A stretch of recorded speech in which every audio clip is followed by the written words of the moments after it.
Friends and welcome back to our vlogs. तो guys, जैसा कि आपने देख ही लिया होगा कि आज के इस व्लॉग में हम बात करने वाले हैं सावन के महीने की। जी हाँ, ये महीना हिंदू धार्मिक कैलेंडर के हिसाब से 5वां महीना होता है। तो गाइज, सावन का महीना आ गया है और इस महीने में हम पूजा करते हैं हमारे महादेव की। जी हाँ, इस ब्लॉग में हम आपको बताने वाले हैं कि सावन के महीने में आप लोग क्या क्या कर सकते हैं, सावन का महीना हम मनाते क्यों हैं, और क्या आपको पता है कि इस बार सावन का महीना 2 महीने का होने वाला है, बट क्यों, ऐसा क्यों। इन सभी टॉपिक्स के बारे में हम आपसे बातें ज़रूर करेंगे और हम आपको ये भी बताएंगे कि आप किस तरह से महादेव को खुश कर सकते हैं इस महीने में। तो गाइस, वीडियो की शुरुआत करते हैं कि कैसे आज हम लोगों ने महादेव की पूजा आराधना की, और इसी तरह से आप भी महादेव की पूजा आराधना कर सकते हैं। और वीडियो के एंड में भी मैं आपको एक पूरी लिस्ट दूंगी जिससे कि आपको हेल्प मिल सकती है कि क्या क्या पूजा की सामग्री आपको आपके काम में आने वाली है और आप किस तरह से पूजा महादेव की कर सकते हैं इस महीने में। तो गाइज़, जैसा कि आप सभी जानते हैं कि सावन में भगवान शिव और माता पार्वती की पूजा की जाती है, तो उसके लिए आप सभी सुबह जल्दी उठकर नहा के व्रत का संकल्प करें। इसके बाद उनके समक्ष आप लोग धूप जलाएं, तिल के तेल या देसी घी का दीप जलाएं और अगरबत्ती जलाएं और पूरी श्रद्धा से भगवान शिव और माता पार्वती की आरती करें। उसके बाद भगवान को प्रणाम करके दिन की शुरुआत करें।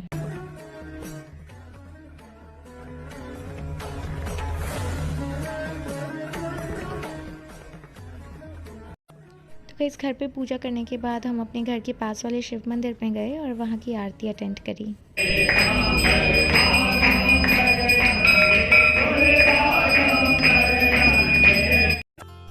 गाइस, शिवरात्रि पर शिवलिंग का जलाभिषेक करने का विशेष महत्व है। शिवलिंग पर पंचामृत से रुद्राभिषेक करें और इसके बाद बेलपत्र, धतूरा, चंदन, भांग, अक्षत और पुष्प आदि भगवान शिव पर अर्पित करें। साथ ही साथ शिव परिवार का भी बहुत ही श्रद्धा के साथ अभिषेक करें और फिर भगवान शिव के सामने घी का दीपक जलाएं और शिव चालीसा और भगवान शिव की आरती करें। ये काशी है, मेरे त्रिशूल पे टिकी हुई ये गंगा मेरी जटाओं से निकली हुई, जो यहाँ प्रार्थनाएं लेके आता है उसका जीवन सत्यम शिवम सुंदरम हो जाता है।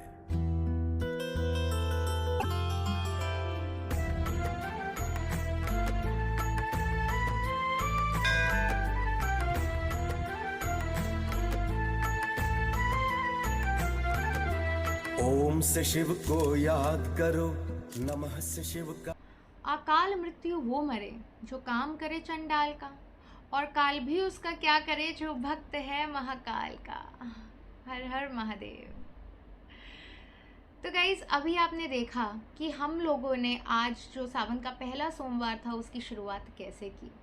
आप भी इसी तरह से अपने अपने घरों में सावन के महीने की शुरुआत कर सकते हैं।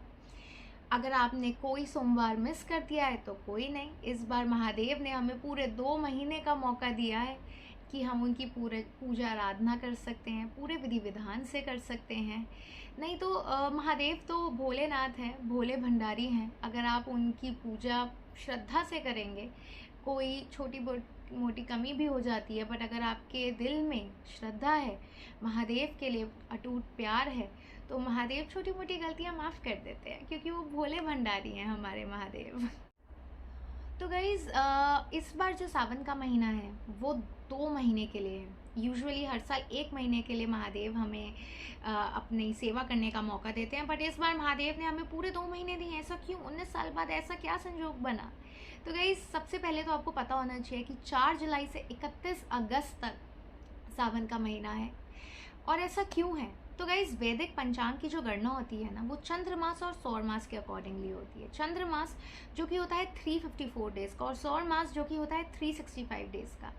तो बीच में ना 11 दिन का गैप आ जाता है, 11 दिन का डिफरेंस आ जाता है। तो वो 3 साल बाद 11 दिन 33 दिन के हो जाते हैं, और इस 33 दिन के 1 महीने को अधिक मास कहा जाता है। तो ये जो 1 महीने का डिफरेंस है वो अधिक मास है जो कि इस बार सावन के महीने में बीच में पड़ रहा है। तो इस बार महादेव ने हमें पूरे 2 महीने दिए अपनी सेवा करने के लिए।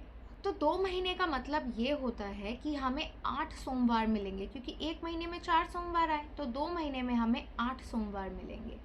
तो महादेव इज़ सो मर्सीफुल, उन्होंने इस बार हमको 8 सोमवार दिए हैं कि हम उनकी पूजा कर सकें, उनकी भक्ति कर सकें।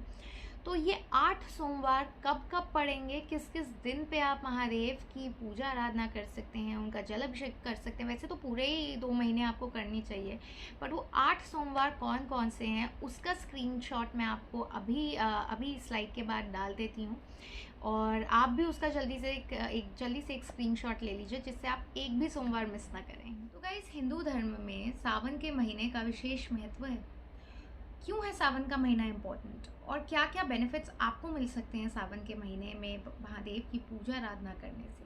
पहली बात तो ये कि जो अनमैरिड गर्ल्स हैं, अगर वो सावन के महीने में महादेव की पूजा करती हैं तो उनको एक बहुत अच्छा हस्बैंड मिल सकता है। क्योंकि क्या आप जानते हैं कि माता पार्वती ने भी इसी महीने में महादेव की कठोर तपस्या की थी, और इसी महीने में महादेव ने अपना वैराग्य त्याग के माता पार्वती को अपनी अर्धांगिनी के रूप में स्वीकार किया था।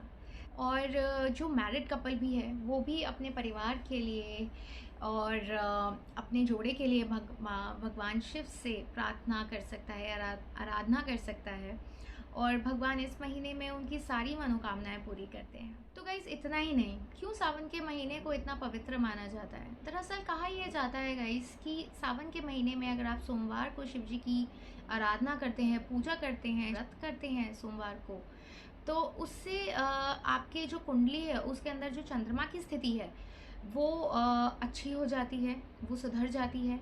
आपकी कुंडली में अगर काल सर्प योग का दोष है तो उसके इल इफेक्ट्स आपको नहीं होंगे, और बहुत सारे आपको हेल्थ बेनिफिट्स होते हैं सावन के सोमवार का व्रत करने से, सावन में शिव जी की पूजा आराधना करने से। ऐसा नहीं है कि आप सिर्फ 2 महीने के लिए भगवान शिव की पूजा आराधना करेंगे और सब कुछ अच्छा हो जाएगा।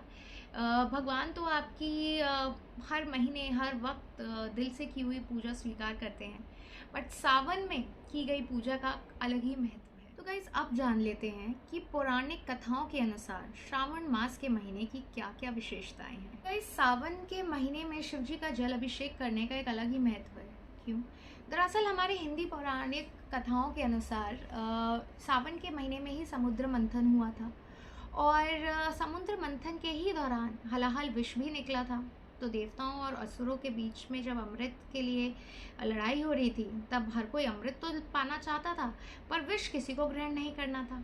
तो उस वक्त भगवान शिव ने, भगवान भोलेनाथ ने पूरी दुनिया को हलाहल विष से बचाने के लिए उसे अपने कंठ में धारण किया, और इसीलिए भगवान को नीलकंठ भी कहा जाता है। तो भगवान ने हलाहल विष धारण तो कर लिया, बट उस विष की गर्मी से उनका जो बदन था वो तपने लगा। तो उस तपन को शांत करने के लिए भगवान का जल अभिषेक किया गया। किसी ने उनका घी से अभिषेक किया, गंगा जल से अभिषेक किया गया, उनका दूध से अभिषेक किया गया।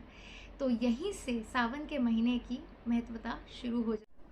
और इतना ही नहीं गाइज, माना जाता है कि इसी सावन के, जी हाँ, इसी सावन के पावन महीने में भगवान भोलेनाथ पृथ्वी पर आते हैं। कहाँ पर? अपने ससुराल में। जी हाँ, महादेव पृथ्वी पर अपने ससुराल में इसी सावन के महीने आते हैं। और गाइज, ऐसा नहीं है कि सावन के महीने में उपवास करना सिर्फ हमारे ग्रंथों में लिखा गया है तो हम इसीलिए मानेंगे। साइंटिफिकली भी अगर देखा जाए गाइज, तो ये जो सीज़न होता है, मॉनसून सीज़न जो होता है, इस टाइम पे जो हमारा डाइजेस्टिव सिस्टम है गाइज वो वीक हो जाता है, and the presence of microbes in our body increases. तो इस वजह से गाइज, अगर हम रॉन्ग ईटिंग हैबिट्स में अपने आप को इंडल्ज करेंगे तो उससे क्या होगा? It will lead to ailment, और हम लोग बीमारी की तरफ ही जाएंगे। तो इसीलिए ऐसे टाइम पे फास्ट करना, अपने डाइजेस्टिव सिस्टम को थोड़ा शांत करना, उसे ब्रेक देना, उपवास करना, ये हमारे लिए, हमारी हेल्थ के लिए भी बहुत ज़रूरी है। तो गाइस, सावन के महीने में खूब सारे त्यौहार आते हैं। सावन के महीने की शुरुआत हो जाती है हमारी शिवरात्रि से। नाग पंचमी का त्यौहार भी सावन के महीने में आता है। हरियाली तीज भी सावन के महीने में आती है, और रक्षाबंधन भी सावन के महीने में ही पड़ता है। और सावन के महीना ख़त्म होता है तो हमारा फेवरेट त्यौहार जन्माष्टमी भी आता है। तो खूब सारे मौके मिलते हैं हमको सावन के महीने में एंजॉय करने के लिए, सावन के महीने में भक्ति करने के लिए। तो इस महीने का हमें खूब अच्छे से फ़ायदा उठाना चाहिए। तो गाइस अब जान लेते हैं कि इस महीने का नाम श्रावण क्यों है।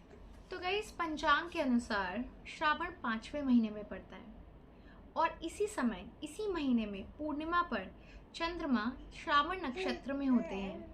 और गाइस श्रावण नक्षत्र के जो गुरु हैं, जो स्वामी हैं, वो बृहस्पति ग्रह हैं। और जो श्रावण का मतलब होता है, श्रावण का मतलब होता है सुनना। तो इस समय इस महीने में भगवान के बारे में श्रवण करना, भगवान के स्वरूप के बारे में श्रवण करना, भगवान के बारे में सुनना और धार्मिक ग्रंथों का श्रवण करना, उनके बारे में सुनना, भगवान की कथाएं सुनना, इन सभी चीज़ों का विशेष महत्व है। तो आई होप गाइस इस वीडियो में मैंने सावन से रिलेटेड आपके सारे क्वेश्चंस को आंसर कर दिए है। आपको सावन से रिलेटेड सारी इन्फॉर्मेशन इस वीडियो में अच्छे से मिल जाएगी और इन्फॉर्मेशन रह गई है तो इस वीडियो का डिस्क्रिप्शन बॉक्स ज़रूर चेक करिएगा। और गाइस जाने से पहले एक बात जो कि बहुत ज़रूरी है, सावन के हर सोमवार पे कोशिश करिए कि आप अपने घर के पास में जो भी कोई शिव मंदिर है वहाँ जाइए, वहाँ जाके शिव जी का जलाभिषेक करिए, शिव जी के ऊपर धतूरे, बेलपत्र ये सब चढ़ाइए, फल चढ़ाइए, शिव जी की अच्छे से पूजा आराधना करिए। और इसी तरह सावन का जो त्यौहार है उसको सेलिब्रेट करिए। पूरा महीना सेलिब्रेशंस का ही है, जैसे कि हमने आपको पहले बताया कि महीने में कितने सारे फेस्टिवल्स हैं। एंड आई होप गाइस आपको ये वीडियो अच्छी लगी होगी, और अगर अच्छी लगी होगी गाइस तो प्लीज़ वीडियो को लाइक करिए, चैनल को सब्सक्राइब करना नहीं भूलिए, डिस्क्रिप्शन बॉक्स चेक करिए। और अगर डिस्क्रिप्शन बॉक्स चेक कर ही रहे तो कमेंट में जाके जल्दी से हर हर महादेव लिख लीजिए और हमारे जो वीडियोज़ हैं उन्हें